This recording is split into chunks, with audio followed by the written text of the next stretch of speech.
obviously couldn't agree more. I think he's amazing in this. I've always thought he was a really special actor. He and I worked together.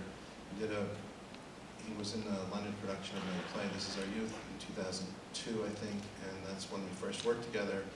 We worked together in some readings in New York, and a little one act they did at one point downtown with Naked Angels. And he was, initially Matt Damon was going to play the role, and then his schedule just didn't work out, and he very graciously told me that, we said he agreed to offer the role to Casey, who had been on deck in a sense, because we weren't sure Matt's schedule was going to work out, and Casey had already read the script. And working with him was just a real delight. I had never worked with him this closely or this intensely, and it was one of the most satisfying and interesting experiences I've ever had collaborating with an actor, and I've been very lucky to work with a lot of really great actors. He's really wants to know everything he can possibly know, and he wants to explore every direction available, and he has a somewhat obsessive and prosaic drive to understand what's happening.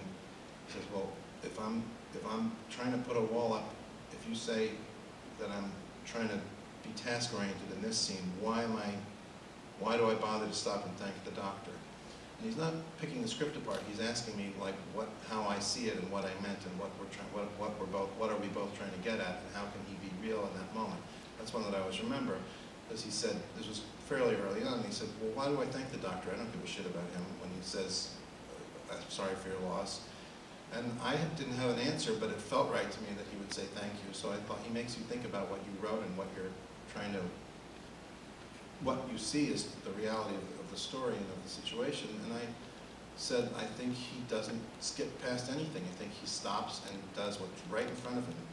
And that's how he gets through his day. And if he can't do that, and then I had the thought, when the day's over, and he has nothing left to do, he goes out and he gets drunk and he beats people up. He gets himself beaten up. Is more what he's looking for, I think. And that was something that was that was kind of our pole star in terms of navigating the character through the to stretch the metaphor way too far, through the ocean of the film. But it was wonderful because he was so specific and so grounded and so emotional, and just I think that strange behavior, and it ends up the character being very odd at first. You don't know what's wrong with him, but it's very truthful and very believable. And then when you see somebody, then you talk about. Sorry, this is too long of an answer, but then you talk about these.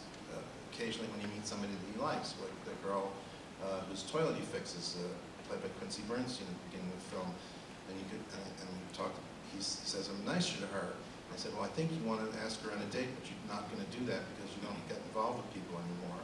And there's that moment at the door, which is nonverbal, but we had discussed, and he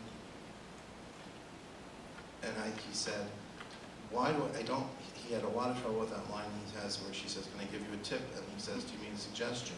And he said, "I don't understand that." And he said, "I think it's really funny, but I don't know how to say it." And I said, "I think you're in such a distanced place from everyone that it makes you not understand normal conversation, because you're so trying to control your interactions so much because you don't want to have any more real interactions because of what you've been through."